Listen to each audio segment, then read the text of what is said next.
The microgrid and the foundation of data, you're at the right spot. If you're not, I hope to make it interesting. Before we get into introductions, detail, I'll just say my name is Tom Nuth, I'm from Moxa, and before I start on the topic, I want to go back 110, 115 years to the UK, most notably London. Why? Because I think there's a lot of parallels to what we're doing here as an organization, as a consortium, not just within the microgrid, smart grid technology movement.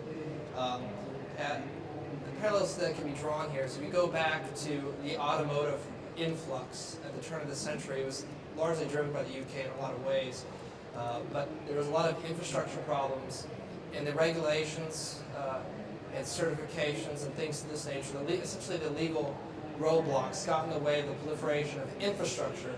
So I think there's a lot of parallels that you'll see echo back into what we are trying to do in connectivity with the smart grid. But these red flag laws more or less made it so that pedestrians had to walk in front of vehicles, especially in inner cities, and wave a flag around. And it was a bit onerous. And what it did is it, no surprises, pushed the automotive industry in the UK back 20 years. So that Germany and the US could, really emerge as the leading consumers and exporters of automobiles. And the reason why they did this is simple. Requirements at the time didn't really match what the current infrastructure was. In this case, it was horses, it was dirt roads. Resources and costs seemed to be disproportionate to demand, which was wrong, obviously, as we know this. And system interoperability between existing infrastructure, horses, and new methods were incongruent with what we were moving towards in the future. So I asked the question, does that sound familiar? And that gets into who am I and who am I to talk about this. As I said, I'm from Moxa, and Moxa, if you don't know us, we're an industrial Ethernet and connectivity provider. We provide switches, we manufacture switches, industrial gateways, embedded computers. And so what we see is the problem and frankly the confusion within the smart grid and the microgrid effort firsthand. And we're charged with connecting the dots, bringing data from the field level, whether it's innovation at the sensor field, to essentially software, middleware. A lot of these large leaders in infrastructure and big data computing, because we see Mox in the middle. So uniformly, we've seen the confusion firsthand. We've been confused ourselves, but we also see a lot of these red flag challenges, which I'm going to get into throughout the duration. So that brings us to our agenda. I want to cover, and I'm going to use, by the way, smart grid and microgrid synonymously. I view the whole thing as smart grid. Red flag challenges to the smart grid. What are they today? What do we know they'll probably be in the future, and what we're doing about them? And then we can move into the state of the market, specifically here within Europe, because there's a lot of exciting things happening here as well. And then we're going to go directly into driving trends, how we can uniformly link a lot of the disparate networks and sub-verticals within the power and transmission and distribution market.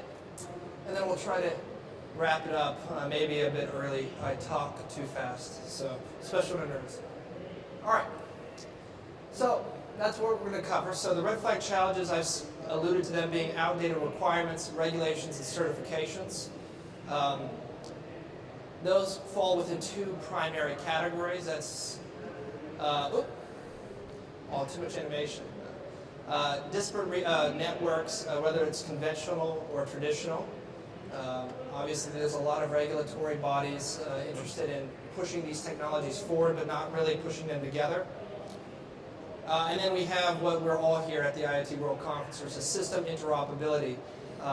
While we can identify this problem quite clearly, it's still incredibly complex to try to sync sensor manufacturers, industrial networking agents, and companies like that support middleware and distributed computing systems to support data lake or things of this nature.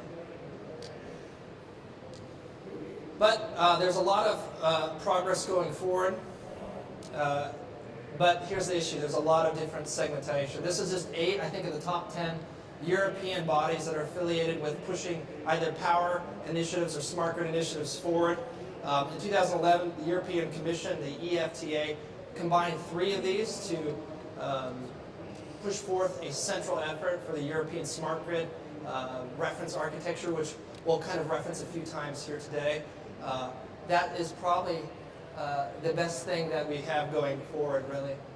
I like this, and if everyone's been affiliated with the market at some level, they'd probably reference this online, or perhaps you're part of the consortium yourself. But we like this at Moxa because it really illustrates and encapsulates what we think the smart grid and the microgrid is, and where we lie within it to connect what we think is the biggest problem, and that's connectivity to support a foundation of data. On the parallels, on the left-hand side, you see interoperability dimension. We see that as data flow, bringing component layer data structures that we call stream data, essentially into the software realm so that we can actually capitalize on distributed data systems and things like Hadoop, for example, that we use in finance, and things like consumer marketing and online. We want to be able to apply that to consumption of power, whether it's billing, whether it's storage, and transfer power across not just cities, but across borders as well. But within our domain and our expertise, we're really concerned between the data model and the information layer and communication layer, which is the data model that you see up there, and protocol. Because that's really where we think the, I guess you'd say, the linchpin for the microgrid or the smart grid exists, and where the linchpin exists for transferring data across domains. So the generation of power, the transmission of it, and the distribution, which has conventionally been industrial, to DER and customer premise, which has been logistics and essentially occupied the enterprise realm. And of course, across all zones as well. So these are, let's say, sub-vertical markets, which a hardware manufacturer like ourselves would be concerned about. The whole idea is to be Switzerland, for lack of other terms, to be an open source company so that we don't care if the power is generated via conventional means or renewables. We want to be able to be scalable so that we can monitor the data flow from those sources to wherever they're going, whether it's city infrastructure projects like telematics, which will be a huge data expansion project in all major cities in the future, or if it just goes to conventional storage to supply households and cities alike. The whole concept here is that we want to be able to supply system operations with actionable data, not just data analysis, but iteration so that they can actually intelligently shift power to where it might be needed. So taking a look at the smart market today, the European power market, it's quite diverse. As you can see, this is ARC's numbers of 2015, so it's growing incredibly more dynamic as time goes on. I think it's pretty notable to see that wind and coal are equal now. If that was just even 5 years ago, it wouldn't have looked that way. The whole idea here, though, is that it is dynamic, as I alluded to before. It has, we have an increasingly diverse market that has existed and modernized itself independently. I mean, when you just think of it, wind power and conventional hydro, they're not talking with one another, and they're advancing and they're innovating in silos, and that's a big issue, and they rely on connectivity solutions to essentially monitor together. They all have different operational value chains and measures of efficiency by source. And of course, they have disparate software and data systems, or stream data, as we like to call it. So that is where we think we can bring separate resources, regulatory bodies, companies, and municipalities together. It's pretty much on the shoulders of a device manufacturer that's drawing the innovation together at the sensor level and the software level. The whole idea is to connect these 5 key points of what's existed for the last 50 years together, beginning with industrial assets, from turbines, critical equipment, to electrical bus, and pumps and transformers, etc. About 12 years ago, the term pervasive sensing came about, especially within the process automation industry, and it's proliferated to power as well. We're there, we're successful there as well. Innovation has happened. We've been able to pull data. We have means of transferring that data via low latency means, such as with wireless and cellular. And we also have auxiliary systems like thermal cameras, or frankly, just localized Wi-Fi secure networks to support critical infrastructure, but not to rely on it completely. The long and short of it all is we've advanced there as well. The data exists. It's not for lack of data supply. It's about lack of usability, transferring it to the internet, and that's where data acquisition comes in, from I/O to Ethernet, and in other words, I/O to the internet, and being able to arm them with high availability protocols like PRP and HSR, which are critical to conventional power transmission and distribution today. We want to be able to scale that up to logistics and downstream power delivery.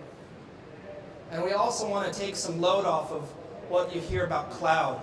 I think this is a big part of when you hear fog being issued, is bringing some of the compute power that's existing in the enterprise, or at this supercomputer center of a lot of the world's largest data companies and enterprise software companies, and bring that down to the field level so that compute can happen at the field level as well, and issue, I guess you would say, data insights and corrective action without human interaction or close to it.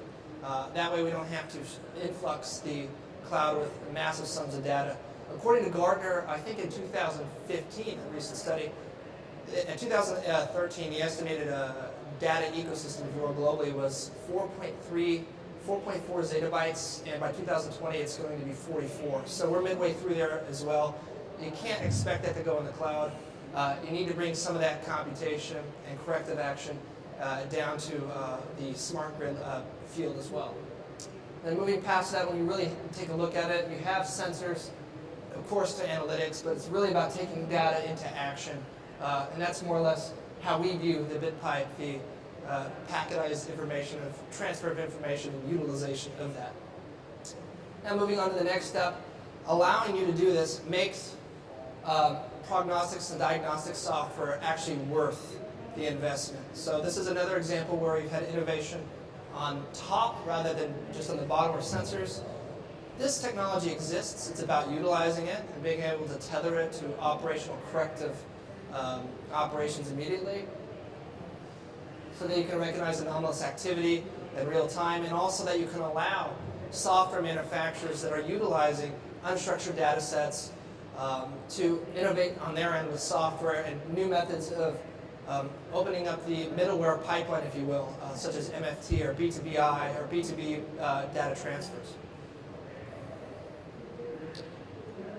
And as you've heard me say before, we think that all relies on edge connectivity and computation. We think that this is more or less the linchpin and where the lack of innovations has occurred in realizing this market on a real level, on a massive scale.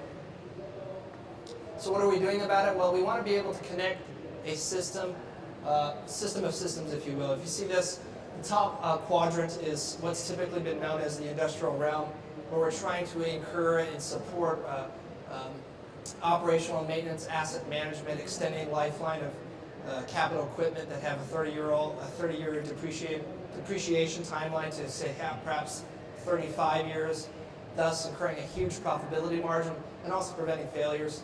But we also want to, allow the data to scale from the sensor level to the enterprise, so that we can manage data system management and even billing to enterprise buildings and houses alike. So that's all. Sorry, I had a question. So, excuse my illustrations here, but apparently, and I don't know if you agree, this will probably spur some discussion, but these reports are available. ICT values these as the top performers within smart grid and microgrid technologies. You'll see a trend here between Canada, Japan, and the United Kingdom. I suppose the United Kingdom is learning a lesson from the red flag laws 110 years ago.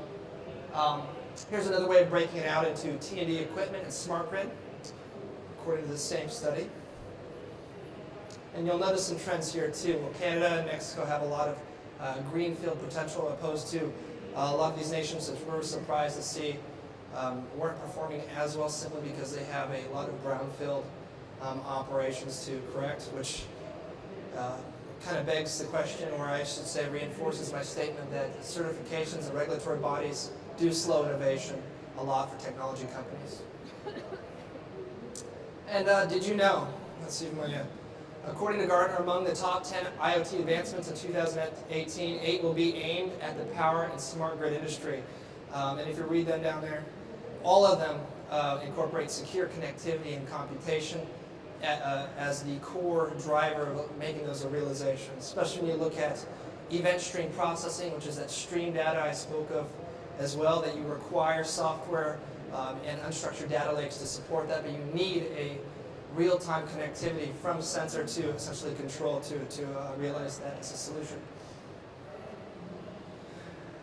Going a little bit fast. So, ENCO, the EEGI, which is more or less a consortium of 3 different smart grid companies in the UK that were created by network operators known as ENTSO, E to accelerate the development of the electricity networks of the future of Europe. In particular, the network operator vision for that future electricity network implies that by 2020, the electricity networks in Europe should do 3 things. Actively integrate efficient new way of generation and consumption models, in particular, the coordination and planning and operation of wholesale electricity networks, and to study and allow for the study and propose new market rules to maximize European welfare. In short, we need a common reference architecture. We need to be able to innovate without having to worry about if we're in agreement or shaking the hand of other mission-critical suppliers of the Smart Grid Initiative. And circling back, just to supply what that is the same organization that put forth the reference architecture in the beginning of the presentation. In agreement with that, Europe has emerged as a leader in trying to streamline regulations so that they can get out of the way of innovation, support agreement within this initiative. The European Commission strategy of 2030 has targets for 2030 as stated here below. 40% cut in greenhouse gas emissions compared to the 1990 levels. I don't know if you guys have seen the research on this, but they're already well on their way of achieving that. At least a 27% share of renewable energy consumption, and at least 27% energy savings compared with business as usual scenarios. And they're driving policy to support that. The reformed EU Commission's trading scheme, ETS, has been created with a lot of clauses that, of course, we just have here representing bullet points. But the long and short of it is they want to break down border regulations so that, say, for example, there's a big initiative between the Netherlands and Germany and to the east with the Czech Republic and even Finland to rely on the advancement of energy storage devices to intelligently share power surpluses with deficiencies so nations can sell with one another and react according to surpluses and deficiencies in nations. Case in point, most people don't know the U.S. is an innovator in the smart grid, but that's changing, and these initiatives spurred actually a lot of thought with a company called Duke Energy, which is the largest municipality in the United States. And the CEO put forth a 3-year initiative where he challenged the company to utilize existing technology that was available now. That's not correct. To realize efficiency within the next coming 3 years. And he did it with 3 ways. First, they were going to implement sensor technology on industrial assets like I covered before. Then they were going to connect those industrial assets, those sensors, if you will, to systems. And then they were going to make the 3rd-year investment in connecting those systems to people and more or less mobile wireless devices. They focused on 4 different segments of technology: remote monitoring of equipment, diagnostics and prognostics, data integration and visualization, and of course enhanced reliability processes. They wanted to realize this. The whole idea was it has to be available now and it has to be quantifiable. So what was the ROI on this initiative? It's a bit of a boring graph. Once you understand what it is, it's quite interesting. Fines, more or less, are notifications that after they install these devices proactively throughout their networks, that anomalous activity has occurred. It could be irregular vibration, it could be poor output, it could be high temperature. And green is notifications, more or less validation that that find was a valid anomalous activity, that it was going to equal failure. You can see this adaptive machine or system learning system really did actually learn itself, because as the data, I guess you would say the data loggers, the data storage, if you will, started to track more and more closely to finds, meaning that if you actually found something, it really was something that needed mechanical attention and correction. The long and short of it was, with fines, these are the 3-year correction. I actually wish I had the numbers on there. I think the roundabout was the first year they saved about 8.3 million. The second year, I think it was about 2.3. And the third year, they saved a whopping, I think it was $14 million, just for this one municipality that covers, I guess you would say, the southeastern seaboard of the United States. So it was a big success. The increased number of fines and earlier failure processes were able for them to actually extend the lifetime of equipment. Specialists using smart M&D tools discovering equipment failures early with more notifications over time and data. And they were able to leverage people, processes, and technology together to prevent large equipment and catastrophic failure. And they're able to do this with, as I said, existing technology today, like cheap, or I don't want to say cheap, but inexpensive, pervasive, embedded industrial computers, and investments in SCADA systems and things to this nature. M&D performance trends, the number of notifications is steadily increasing with data. Generally, 1 in 4 notifications turn into a find. There have been noticeable increases in the number of fines each year from 2013 to 14, and then from 14 to 15. And then lastly, there should be a noticeable increase in both notifications and fine as more sensors are deployed. So, getting into driving trends, this is kind of an indicator that this trend is not just something that we're talking about. It's realizable, it's happening now, and there are a few barriers to entry, but I don't know how concrete this is going to be to show that this trend is legitimate, but this is just U.S. exports of T&D equipment only. I'm sure that there's a lot of information out there within Europe as well, that you can see that even though we have a lot of economic challenges in certain sectors, the export and production of T&D equipment continues to rise in the face of it. So all of us involved here within the Smart Grid Initiative, supporting it in some way, should be happy to see that. And to cover 5, we don't need that animation. There's 5 key tenets that I'm going to leave you with here in summary. And it looks like we'll get out of here a few minutes early. Smart Grid is an emerging technology to provide next power grid, and promoted by many governments unanimously addressing energy independence and global warming issues with resilience issues. Major European efforts have been coordinated to stimulate innovation and standardization together rather than apart from one another. Big sensors create big data. I think that use case illustrates that best, where without pervasive sensing and without a way to transfer that data into action at the software level, you don't really have any RI. But if you're able to provide that infrastructure, you definitely have your RI, and it's achievable within years' times. And then tools to underpin innovation and integration are promising, such as the smart grid architecture model that we saw.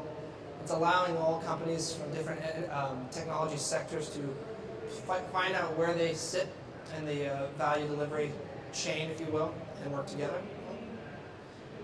And then lastly, real smart grid initiatives provide clear indications of whole system approaches spanning the physical system and across multiple sectors, as I mentioned, software, data management, networking, and sensors. So, in closing, hold 10 minutes early. I told you I'd talk fast. Tom Nuth from Moxa, the industry marketing manager. If you guys have any questions, there's my email and contact information. I guess I can connect with me at Twitter, or go ahead and email me directly or talk to me after the show. So with that, I say thank you, and I'm happy to answer any questions you guys might have asked. And if you'd like to talk with me after the presentation, feel free. Thanks.